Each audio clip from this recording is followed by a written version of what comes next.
Are you trying to calculate how many seeds you need to start right now for your 2023 cut flower farm, but you're struggling as to where you even start with that?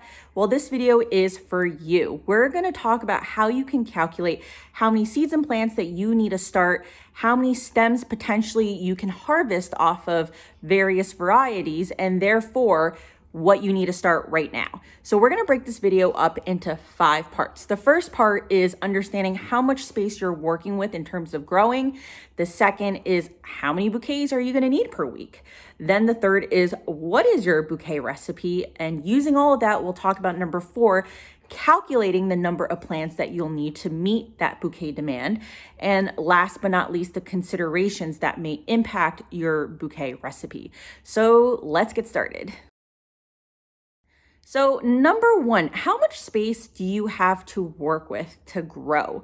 And how many varieties can your space realistically tolerate? So this is a really important topic because obviously space becomes your limiter, right? There's no such thing in some ways as too much space, but how can you maximize the space that you have? And sometimes more is not better, right? Less forces you to think about how to maximize that space. So when I talk about maximizing your space, I'm really talking about 2 main things. I'm talking first about proper utilization, and the second is really just turnover of that small space. So let's start with proper utilization. Proper utilization to me is, are you growing the varieties and things that are going to do well, that you're not going to struggle with? So, that is just, are you utilizing that space in the most efficient and productive way possible, right? So climate, soil health, those are 2 big contributors. What kind of soil do you have? What kind of climate do you have? So as a first-year flower farmer or someone who is still learning how to grow, I think that you should really focus on varieties that are going to do well in your climate and that tolerate whatever soil you have, right? The difference between something like sandy versus clay soil is very different, right? Clay soil means that it's going to take a longer time for water to flow through. So things that don't like their roots too wet for a long period of time are not going to do well in clay soil. If you have very heavy clay soil, things like even dahlias, where the tubers stay underneath the ground for a sustained period of time, you want to think about whether or not that area might get a little too wet and not drain quickly enough, right? So, when we talk about climate, we are growing a lot of things these days that were not necessarily originally meant for a climate. You can get away from just, covering, protecting, having a high tunnel or things like that. But for most of us in our beginner years, we don't have that kind of infrastructure. So I think it becomes a little bit more important to be more choosy rather than look at pretty flowers and say, I want to grow that, and battle against just Mother Nature and things that you really that come with experience over time is the point, right? So a really good example is stock, right? I've done videos on this before. Stock likes a Mediterranean climate. I do not live in a Mediterranean climate, so I was fighting against my climate trying to grow stock. And then I even mentioned dahlias before, right? But if you're in a very cold climate, you get a short window of summer. So people in Canada, people in Alaska are good examples. You might have too short of a season for dahlias. And by the time they start blooming, you're only going to get a couple of weeks and then it's going to be done, right? Because then you're going to have a first frost. So think about just what makes sense in your climate and how you can be productive based off of the varieties that you choose. Now, the second thing, which is in some ways even more important, is what I call turnover of your small space. So turnover to me is more important because a small space can be very effective and productive if you are able to turn it over multiple times in a season.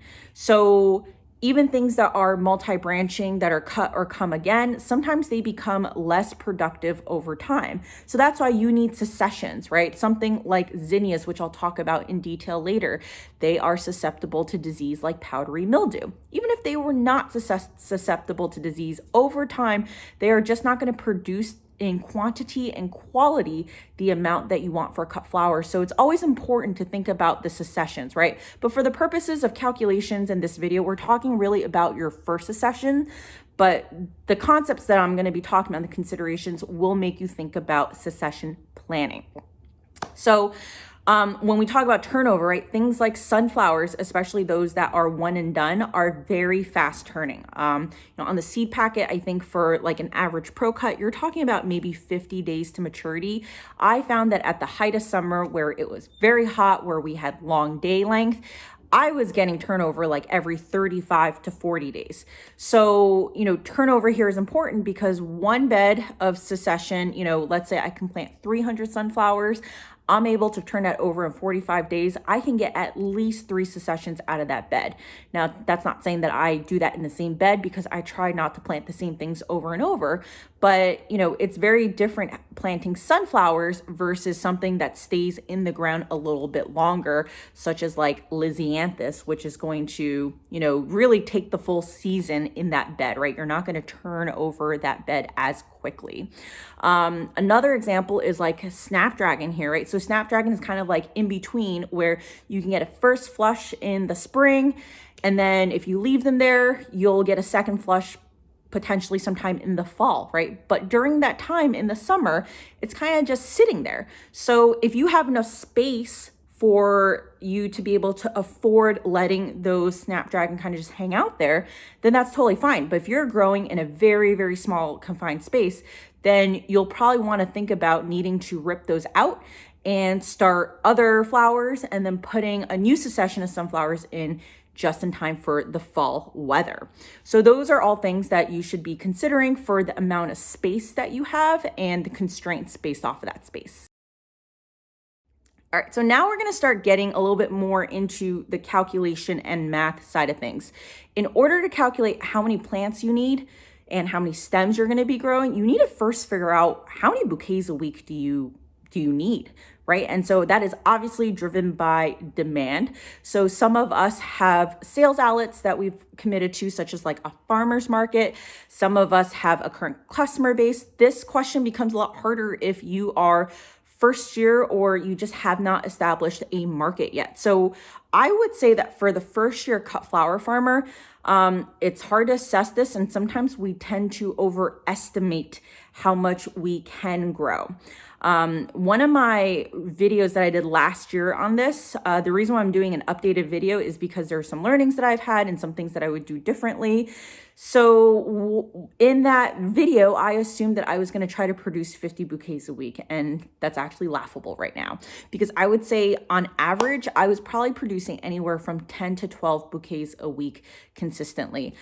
There are some weeks where, I had like 20 plus bouquets, but there were also some weeks where I kind of just sat there and I was waiting for my successions to bloom, right? And that is a function of me not necessarily planning my successions well, but it was also a part of Mother Nature where a lot of my sunflowers kind of just all came together at the same time, even though I'd spaced them out, right? I did not factor in the hot days and the increased day length on what were supposed to be day neutral type of varieties, right? So there were a lot of things that were kind of just not in my control, and they changed the timing even though I had planned successions.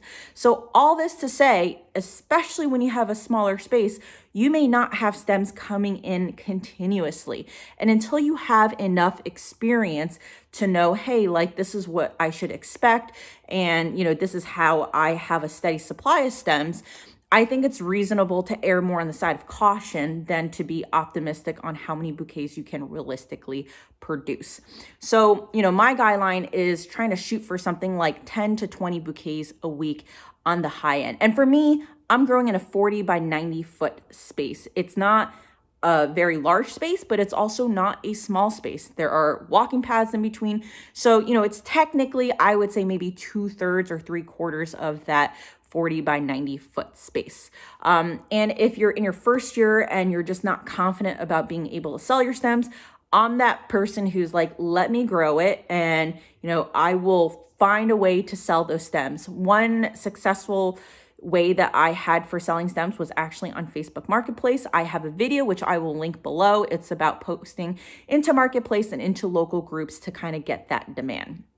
So in any case, that is a foundation that you can work off of for your calculations. If you're first year, if you're more experienced, obviously you should have a better idea of how many bouquets you need per week. And the question for you is more about how many do I expect to need this year in terms of growth? And what does that calculation look like? All right, so the next topic is about the bouquet recipe. And this is really important for you to think about because without a bouquet recipe, it's hard to start calculating then how many plants you need. So knowing how many bouquets you need per week or bouquet demand then dovetails into this calculation. So you need to have a general idea of what that recipe is. And I'm going to be very frank. In my first year, I looked at all of these like free courses and free resources on how to create the perfect bouquet. A lot of recipes say you need a focal, you need an accent, you need like a spike, you need air, you need filler. Realistically, even though I planned for that, as I said, Mother Nature had other plans. And yes, I planted varieties that filled all of those buckets, but they didn't bloom at the same time. So what good did that do me for a bouquet recipe? And so that really gave me this major takeaway of keep the bouquet recipe simple. If I had to focus on 2 types of flowers to grow, it would be a focal and it would be a filler. And it would be in the proportion of basically like 25-30% focal and 75% plus filler. Filler is just like this catch-all bucket for me in terms of things that really fill up a bouquet, but also things that are a bit ancillary that are not a focal. And I think that my mistake in my first year was that a lot of my fillers were not true fillers. There were fillers that yes, is celosia filler kind of, but I need a lot of celosia to bulk up a bouquet. And from a stem count perspective, it actually became less profitable to grow something like a celosia versus something that is more of a bushy filler. So everyone is going to tell you, everyone who's experienced is going to tell you that you can't grow enough filler. And that is the mistake that most first year cut flower farmers make. It's still a mistake that I made, even though I was very mindful of it, right? Because not all filler is created equal. So let's actually dive a little bit into focals and fillers. So for me, I think for a focal, it's nice to have a combination of a one and done and a cut and come again. So a one and done, right? Like sunflowers are probably the best example. Even things that technically perennialize, but we treat as an annual, make also really good focals, like lilies, right? Some people actually just cut the lily and then they don't use the bulb again, and some people let them perennialize. We'll talk a little bit more about what might make sense for you. For cut and come again, zinnias are really, really popular. And then there's also dahlias in that category. The problem with cut and come again is 2 things. One is that it's hard to forecast how many stems realistically you're going to get off of something like a zinnia. So I've read studies where you can expect to get like 7 to 8 stems off of zinnias. My experience, my first year, I planted about 100 zinnias. On average, I would say I got about 2 to 3 stems off of each zinnia plant. There were some zinnia plants where I got above 8, and there were some zinnia plants where I actually got 0. And the reason why I got 0 or few off of those is because they had very weird branching habits, like they were not straight stems. Some of it is how you pinch, some of it is how you cut the first one. But then I got a lot of powdery mildew. I got a lot of pest damage. It had to do with the varieties that I chose. In one of my other videos, I said that if I had to grow zinnias again, I would not grow as many in the Queen series. I would grow more in the b.a.r.e Giant series, which tend to be more disease resistant and they're bigger heads, right? So all of that factors in, but it's also a matter of like soil health, your climate, right? Are you going to be susceptible to something like powdery mildew in your climate? And if the answer is yes, you are either going to have to factor in more successions, or you're going to have a lower expectation of how many stems you're going to get per plant. So all this to say, that actually makes the calculation a little bit more difficult if your bouquet recipe is heavily relying on things that are cut and come again, and you haven't had the experience of knowing what to expect to get per plant. So That's focals. For filler, I think for me, the main advice I would give is focus on planting fillers that are either very, very bushy or that are like an umbrella and fan out. So an example of bushy fillers are like mountain mint or bee balm. There's a lot of other bushy fillers out there, like even basil. If you get multi-branching basil, can be very, very lush. And that happened to me in the fall. When I say umbrella, I'm saying things like Dara or yarrow or even like dill, right? I actually grew dill. It grew a little bit too big, but that also fans out. Sweet William is also another really, really good example. And the reason why you want filler like that is because you just need a couple of stems and it really makes the bouquet feel full. And another learning that I had this year was that customers don't count stems, right? We count stems because we're trying to figure out how much to price a bouquet, but customers don't count stems. Customers have a perception in their head of what a $15 or a $20 or $30 bouquet looks like to them in their head.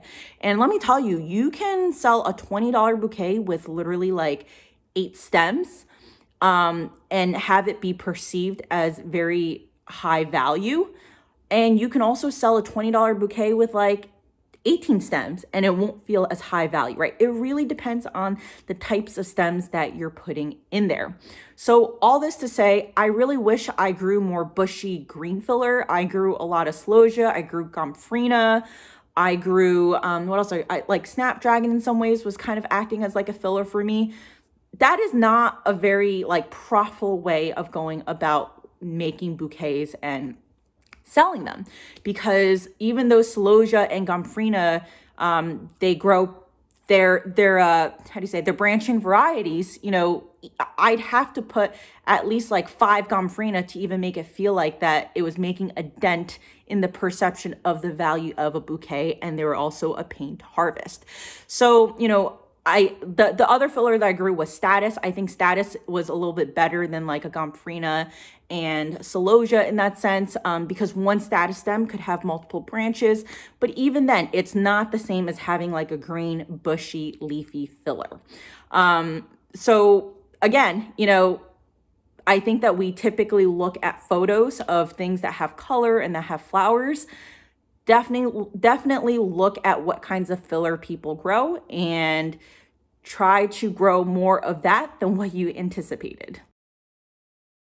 All right, so once you figure out what your bouquet demand is going to look like and what your recipe is going to look like, let's start crunching the numbers. So I'm going to give you 2 examples of real bouquet recipes that I either did or I modified from what I did and what I would plan on doing again. So if you're new, keep it simple, as I said earlier. Don't go bonkers with your bouquet recipe, because chances are everything is not going to bloom at the same time, right? So let's do a very, very simple bouquet recipe. This is a market bouquet. Let's say that I want to sell it for $20. So my focal for this recipe is going to be the sunflower. I'm going to have filler, that's going to be bee balm and feverfew. Both of them are very bushy or look very lush. And then my accent or spike is going to be a snapdragon. So what does my recipe look like in terms of stem count? For the focals for a $20 bouquet, I would put probably about 5 sunflowers in here. I'm talking about like 5 medium-sized sunflowers. I would then put in probably about 3 stems of bee balm. So bee balm is very lush in foliage, and it also has a little bit of color at the top, this like little purple pop. I would then put in 3 stems of feverfew. Feverfew is a branching type of filler. It's got these usually white or white with yellow centers. They kind of look like mini daisies. So, even one, if it's bushy enough, gives it a lot of fill. You put in 3, now the bouquet looks a lot bigger. And then for an accent spike, I would put another 3 more snapdragon. So that gets me to a total of about 14 stems for one bouquet that I would sell at $20. Now, let's say that I wanted to get at least 20 bouquets a week using this recipe. All you have to do is multiply the number of stems per each variety you have in a bouquet by 20. And so that gets me to 100 For the sunflowers, right? Because 5 times 20 is 100, 60 for the bee balm, 60 for the feverfew, and 60 for the snapdragon. I'm looking at a total of around 280 stems. One thing to factor in is buffer. Typically, people factor in a 20% buffer. So, that 100 now becomes 120 sunflowers. And I'm going to say that there were some varieties that I grew where I should have had a bigger buffer than 20%. And there are some that I grew where I didn't even need a buffer, right? So again, based on experience, but you should put a buffer of about 20% into your calculations. So once you know the number of stems that you need, this is where you start going backwards and you calculate how many plants do I need to produce that number of stems. Again, the tricky part with branching varieties is that they may not all branch and bloom at the same time, right? So you might get 1 stem off of a plant this week and you might get 3 off of a plant next week. So you have to estimate, you have to either have some experience or you have to do research in this regard. So this is why I love sunflowers, right? If you've been following me, you know how much I love sunflowers. Sunflowers are one and done. I know I'm only just going to get 1 off of them. It's very easy for me to calculate. So let's say I need 100 for this without buffer.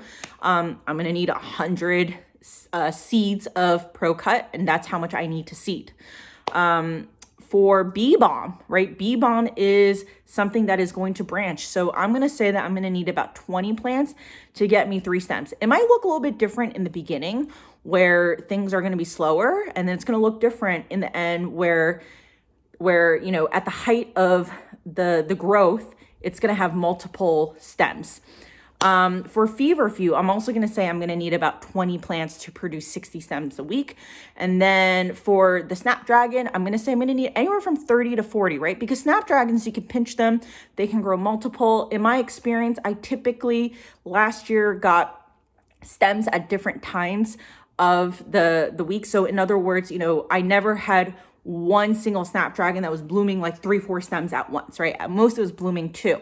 So I put a little bit more of a buffer in there, and that gets me to roughly 170 to 180 plants total that I need to start.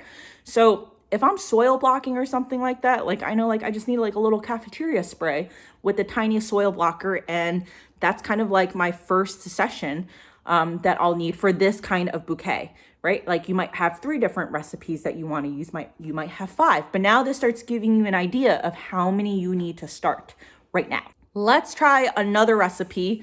This one's going to have a few or fewer stems, and we're going to change up the recipe slightly. We're going to put a little bit more variety in there. So this one, I'm going to say that the focal is going to be lily and sunflower. I actually did this as a recipe at my market. For filler, we're going to use feverfew again, but we're also going to use b.a.r.e and status. And then for accent and spike, we're going to use snapdragon and some nigella dry pods. Okay, so what does this look like in terms of a recipe that I would build for $20 bouquet? So for the focal, the lily, typically one lily stem doesn't just have one lily. It has multiple lilies, right? It could have anywhere from 2 to sometimes 4 or 5 lilies. So regardless, let's just say that your lily stem gives you 3 lilies. So one bouquet just needs 1 stem. For the focals, I would probably put 2 sunflowers in. So you're really having 3 focals, right? That lily stem that has maybe 3 flowers plus 2 sunflowers. Then for the filler, I'm going to put 2 each of feverfew and of b.a.r.e. Status, I'll probably put 3 sprigs. So 3 stems, meaning I don't expect it to just have 1. I expect one status to have a couple of status in there. So it's going to look a little bit more full. And then I'm going to put an accent spike of snapdragon. So 2 stems of those in there. So that gets me to about 12 stems for 1 bouquet. Now I want 20 bouquets a week. So I multiply each of those by 20.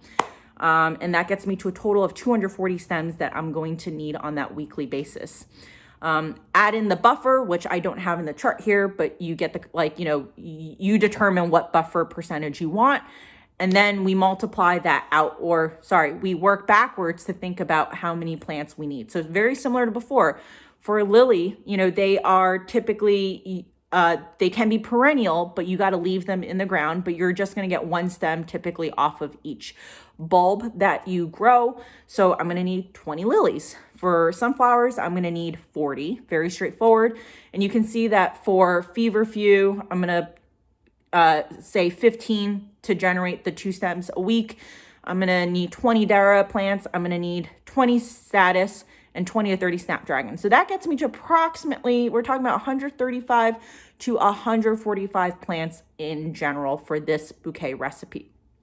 So at the end of the day, it's all math, right? But it really stems from you understanding what is your proposed bouquet recipe that you have in mind, how many stems you will have or need to achieve whatever price point you want.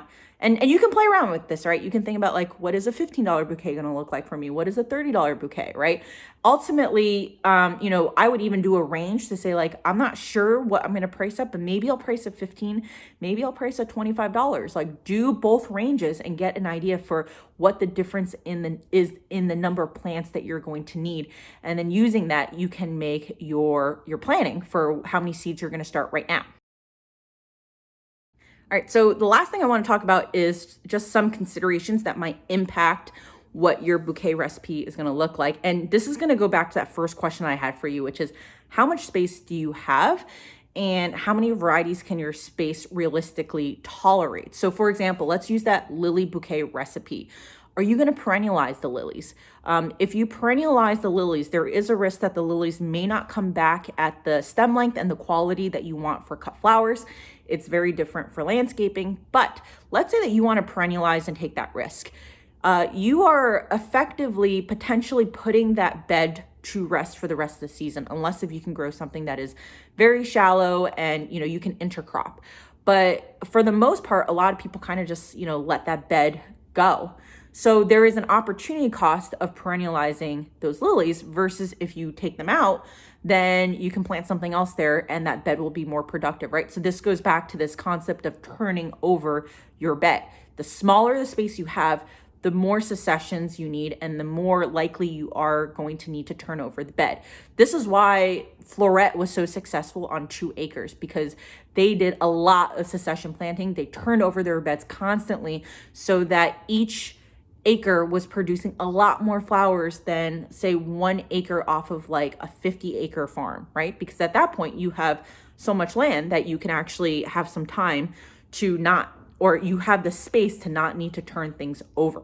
So for me, as I said before, even though, I understand that sunflowers are one and done, I like them because it's technically less work for me. It's a lot easier to pull them out. I have an earthway seeder, which I bought specifically for sunflowers. At a given time, I can plant about 250 to 300 sunflowers in one row. I use the popcorn seeder, and it literally takes me minutes, like 5 minutes to go back and forth to plant 250 to 300. And as I said before, I found that they will bloom anywhere from 45 to 55 days, right? So I find that they're all blooming typically within 10 days of each other for a full bed. And what that means is that I'm able to use that one row 3 times at least in a season. So the most productive parts on my field are those that I am able to grow in a short period of time and turn over quickly and not have to continuously transplant seedlings into the ground. I love direct seeding for that purpose because it takes out the extra step of transplanting. And you will know that once you get into the middle of the season, when you have to harvest, when you have to weed, when you have to sell, that the last thing that you have time for is to start more seed inside like a grow room or whatever and go out and transplant them, right? So to the extent that you can find things that you can just direct seed with something like an earthway seeder, then that is something you should really, really consider. Let's talk about actually zinnias. So for those of you who haven't seen my other video on what was the most and least profitable crop for me, I talked about how zinnias were actually one of the least profitable crops for me. That was just my situation. It's not always the case for everyone. So in my 40 by 90 foot space, I planted 1 row of zinnias. I got about 100 plants in.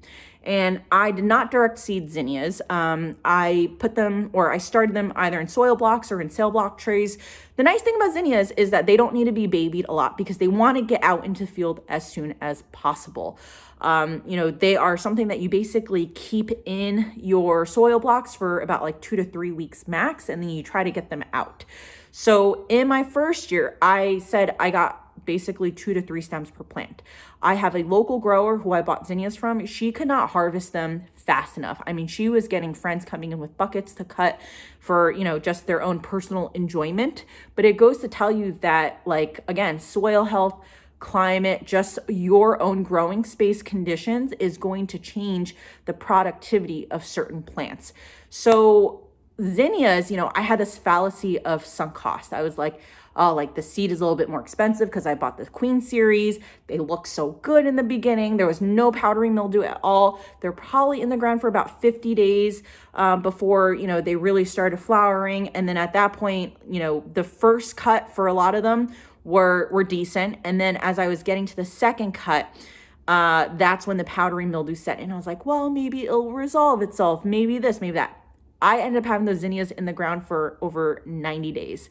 That was the least productive bed next to the stock that never grew, right? So, if you get into a situation like this and you don't have a lot of space, rip stuff out and start a new succession. But it also means that you should be planning ahead and having stuff to go into the ground. And so you can either be starting your own seed, or you could even be buying plugs to fulfill this.